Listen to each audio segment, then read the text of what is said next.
Okay, so for this video, we'll be doing slide 13.2. So make sure you have watched slide 13.1's video.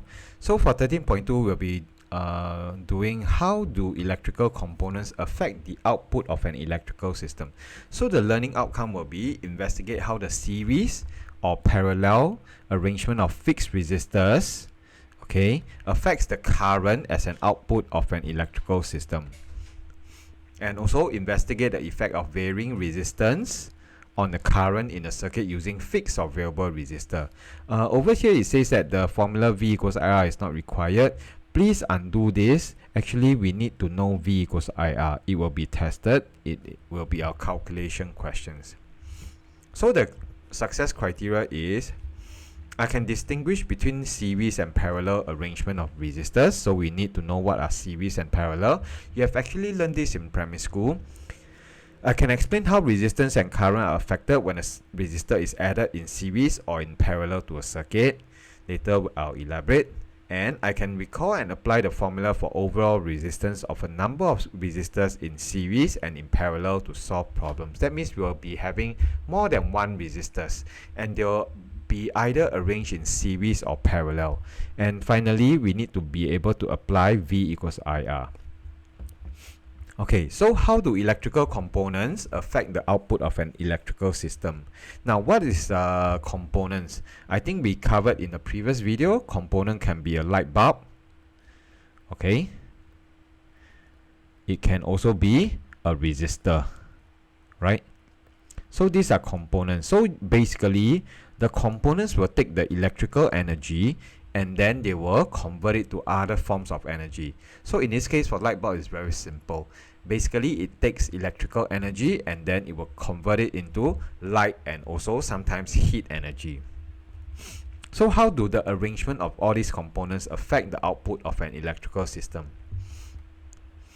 So arrangement of components can be classified as either series or parallel, right? So what are series? So in a series circuit, the components are connected one after another in a single loop. That means there is no divergence. Okay, there's only one path through which the electrical current can flow. So as you can see, these are two cells and they form a battery. Okay. And we have the connecting wires. This is a light bulb. So the light bulb, the symbol is like that. This is the light bulb, the symbol is like that. Okay. So basically we can maybe do some practice. Let's try to draw the circuit symbol, the circuit diagram using the correct circuit symbol. Okay. So we have light bulbs, two of them, and they are connected in series one after another. So do you still remember this is the positive and this side is the negative? So current actually comes out from the positive and it will continue until it goes back to the negative. Okay, so these are the light bulbs. And you notice that in series there's only one path for the current to flow. Now current in a series circuit, because there's only one path, so the same current can flow. So in a series,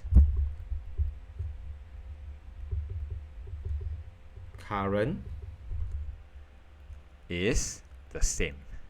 In a series circuit, current is the same. Okay, so if I were to put an ammeter, right? Still remember ammeter? Ammeter needs to be connected in series. And just to check your, if you watch the first video, this is the plus, this is the minus. So over here, on the top of the ammeter, should it be plus or minus? Because ammeter, they do have polarity, plus and minus. Okay, so remember the plus must be connected to the plus, the minus connected to the minus. So over here, it will be minus and plus. Okay, plus to plus, minus to minus. So this is our resistor over here. This is the circuit symbol. Okay, that means both ammeter will give the same reading. So this is very important. In series circuit, the current is the same.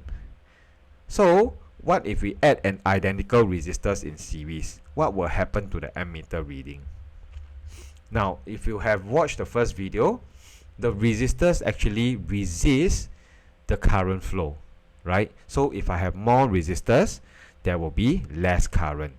Later on, we can actually use the formula V equals IR to test out. So if we add an identical resistors, what will happen to the ammeter reading? The ammeter reading will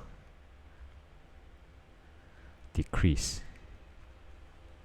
Okay, because more resistors in series,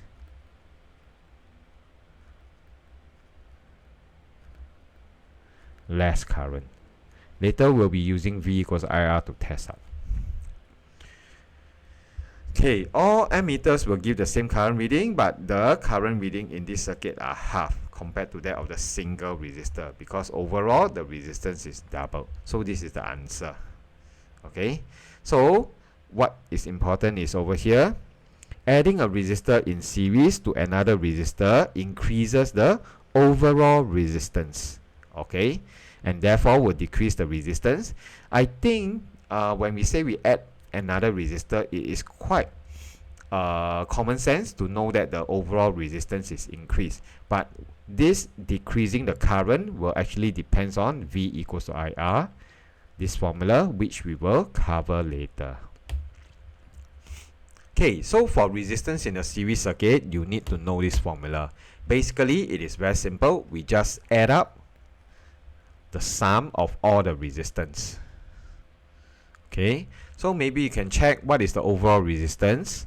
So sometimes I'll use REFF.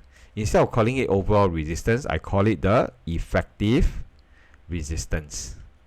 Okay, effective resistance, meaning effectively what is the resistance. So I will use REFF. Okay, so REFF equals to 3 plus 3 equals to 6 ohm. Remember, the unit for resistance is ohm. For this, REFF equals to 1 plus 2 plus 3, because they are all connected in series. So equals to 6 ohm. Meaning, if I have a 6 ohm resistor, okay, I have a 6 ohm resistor, and let's say the battery are the same. Sorry, I should have one more here. If the batteries are all the same, the current that comes out, so I'm going to call this current I1, going to call this current I2, I'm calling this I3, and this is, let's say, V, V, V. V are the same. In the three circuits, the V are the same. And the REFF are also the same as well. Correct? 6 ohm, 6 ohm, 6 ohm. Therefore, I1 will be equal to I2 equals to I3. Okay? So, please take note that when I2 or I1 or I3 passes through the resistor, they will still be called I2. The current will not change or die. Okay? It's one whole path. This whole current actually passes through the whole circuit and back, and this current will have the same value. But what's the difference between the current before the resistors and the current after the resistor? Before the resistor, they carry energy, they are full of energy, right? After passing through the resistor, this is the after, they are going back to the battery already, they have zero energy. Where did the energy go to? The energy has been transferred to the components, right? Because basically the components are there to do some energy conversion. So the energy from the electrical source is then passed to the resistance, transferred to the resistance. So once the current has transferred all the energy, it will go back to the battery to take up more energy to be passed. So this is a cycle until you open up the switch, you create an open circuit, then the energy transfer will stop. Okay, so after we know about series, now we go to parallel. In parallel, the components are connected to the cell in 2 or more loops. In this case, let us role play the current. The current example comes out of here. It comes to this divergent road. There are actually 2 paths. So the current will actually split up. And if the light bulb is similar, if both light bulbs are similar,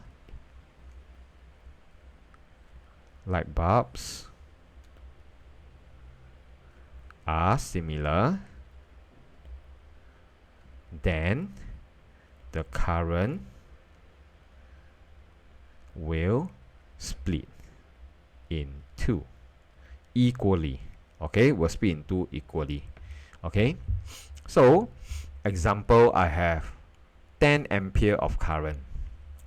Over here is still 10 ampere. It's still 10 ampere. Why? Because this path is just one path. There's no splitting. However, after it passes, it reaches this knot here, there will be split. Right? It will split up. Okay? It will split up. So, in this case, I assume that the light bulbs are actually similar. Then the current will split in 2 equally. Meaning, this will be 5 ampere, this will be 5 ampere. And after passing through the light bulb, the current do not die, they do not disappear. So it will still be 5 ampere, so it will still be 5 ampere. Now when it reaches this junction, both 5 ampere meet each other and they will then combine to be 10 ampere and 10 ampere, right? Because it started out as 10 ampere.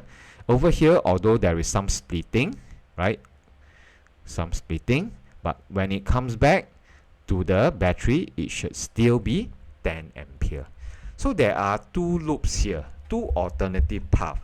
So if both paths contains components or resistors, both paths must have current flowing through. In this case, we choose the light bulbs to be of the same. What if the light bulbs are different? Will the current still split equally? Later on, we'll find out. Okay. So the current in a parallel circuit, because there are more than one path, the current will actually split at junction X, right? And combine at junction Y. Okay. So in order to see whether a circuit is series or parallel, we look for junctions whereby the current will have to split. Okay, so ammeter reading on A over here is equal to the sum of the reading on ammeter A1 and A2, right? So I have shown it just now. So in series, okay, I know this is in parallel, but in series, the current is the same. In parallel, the current is sum. Okay, so take note of this. Now, what happens if we add resistors in parallel? Adding resistors in parallel will always lower the overall or effective resistance. This is important. Okay, it means that the overall resistance of R1 and R2 in parallel will be smaller than the resistance of R1 or R2 alone. Later, there will be a formula which you can actually prove yourself. And with a lower overall or effective resistance, a larger current will be flowing out from the cell. Okay, so this is important. Adding a resistor in parallel to another resistor decreases the overall resistance and increases the current. But if we were to compare for series, adding resistors in series increases overall resistance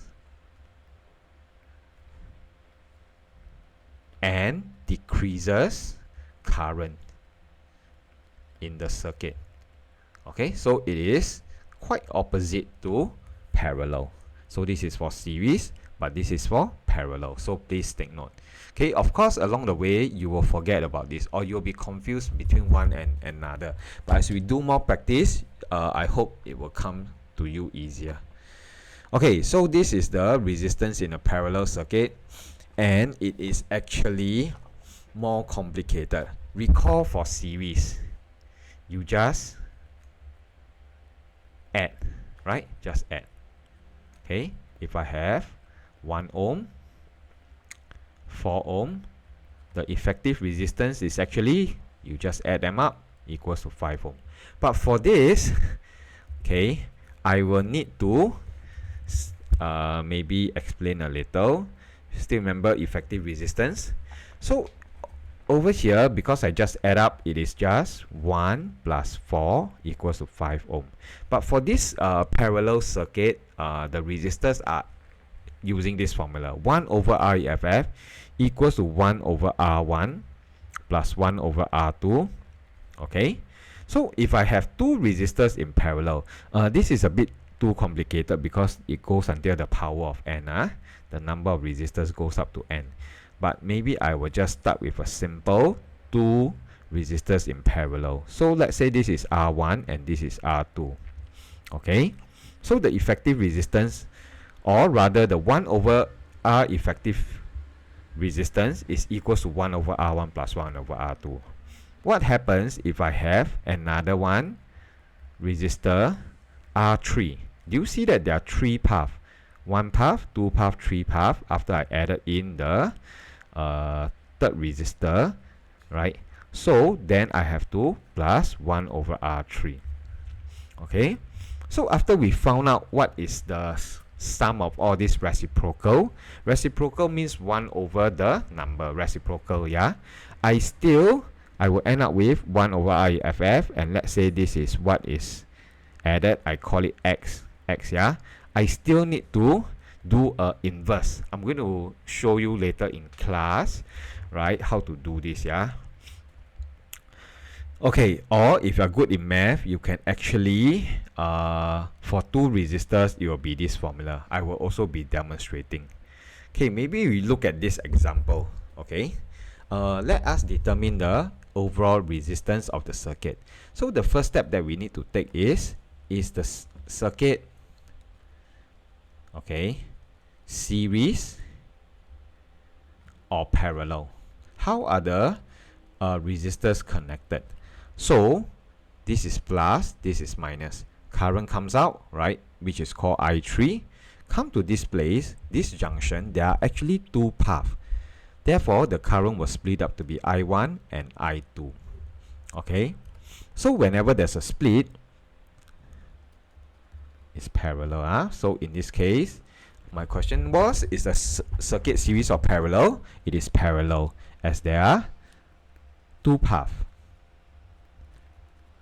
Okay, there are two paths. Can? So, the resistors are 10 ohm and 20 ohm.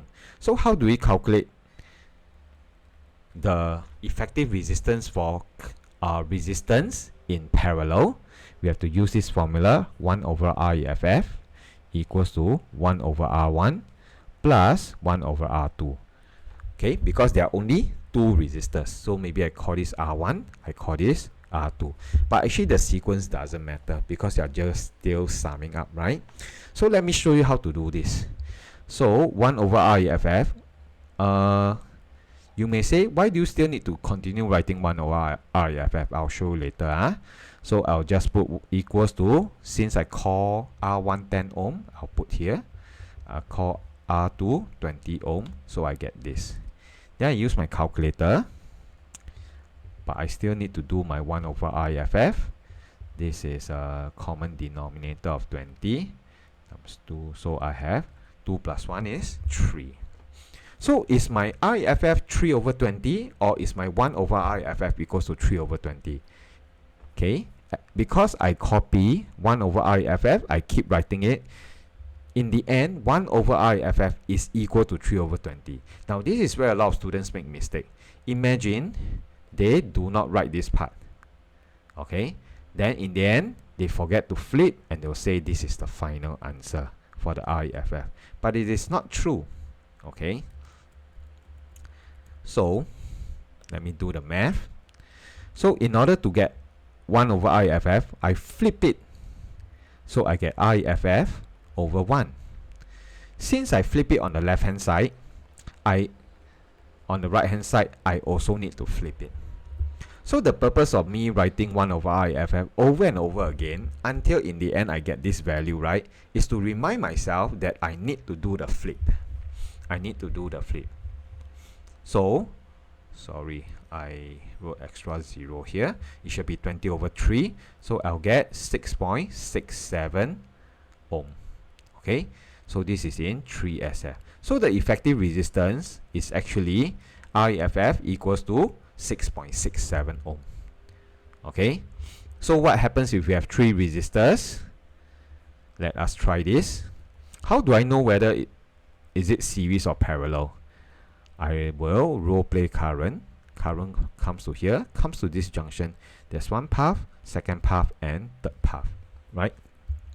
So as long as there's more than one path for the current to flow, then it is parallel. So I will have to apply this formula again. 1 over IFF equals to, let's call this R1, R2, R3. So equals to 1 over R1 plus 1 over R2.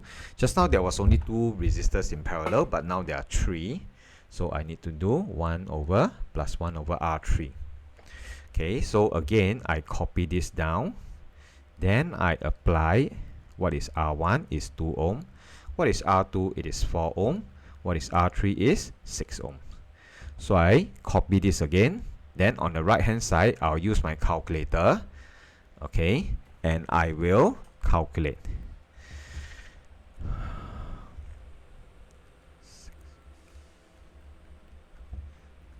(11 over 12).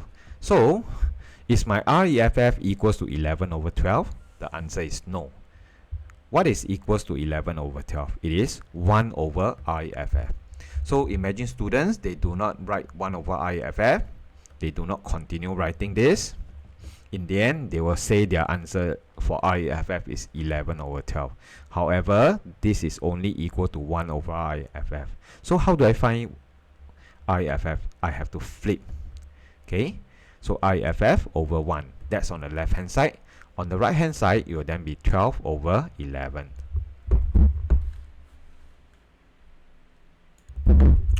So the answer is 1.09 ohms. I know a lot of you will be tempted to leave your answer in fractions because you say, oh, it is exact. But no, in physics, we always leave it to 3SF and we do not accept fractions. Okay, so if you do this, you leave it in fractions in your exam, we will minus mark. Okay, so the essential takeaway is that the arrangement of the components of an electrical system, how series or parallel arrangement affect the output. Okay, it will affect the flow of current. Okay, so sometimes we have besides using fixed resistor, we also have variable resistor.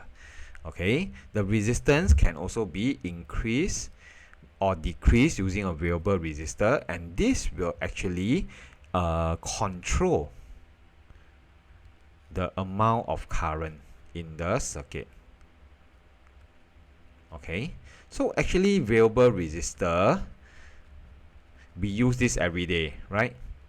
The fan that we use, if you want to have more higher fan speed, will actually decrease the resistance, right? It's the knob that you choose, so it will control the amount of resistance. Okay, so this is the variable resistor. It is also known by this term called rheostat. Okay, so in exam you can either write variable resistor or rheostat, but make sure you get your spelling correct. The symbol for rheostat looks like this. It is effectively a resistor. Okay, but to show that it is different from the fixed resistor, we do an arrow this way. Okay, so this is how we set up a circuit with rheostat, right? So this is our this is our ammeter. Okay, ammeter must be connected in series. Okay, hope you are writing all this down, because the more you write, the easier it is for you to memorize. So this is the positive side because it's longer. This is negative side because it's shorter. And remember, ammeter must always be connected to the positive to positive, negative to negative. So this is our circuit symbol for the rheostat. So we can actually control the amount of current flowing by changing the resistance of the rheostat. Okay, so how do we vary the resistance of the rheostat? So a typical rheostat has actually 3 outlets, A, B, and C. Okay, and what is important is this slider. Okay, and this slider is actually on a metal rod with no resistance. Okay, with very little resistance. So imagine now I have the slider that is over here. The slider is over here. Now current is going in, and because the slider is near to junction A, the current can actually flow into the metal rod because it has virtually or literally no resistance. What is the thing that has resistance? It is all these wires here. Okay, they have high resistance. So by having the slider nearer to A, it allows an escape path for the current to go up to the zero resistance metal rod, and then the current can go out or escape from point B. So it doesn't have to go through point C. Okay, but what about if the slider is all the way to the right? So current is still going into junction A, but because the slider is now on the extreme right, the current will made to flow through the high resistance wire. That means every section that it passes through is going to have a resistance. So in this case, the slider is causing the rheostat, the position of the slider is causing the rheostat to have maximum resistance. Okay, because the current have to pass through all this high resistance wire before it can touch the slider and escape through the metal rod. Okay, so yep, that's all for this slide. We'll be having another 2 videos for 13.3 and 13.4. Please watch them in sequence.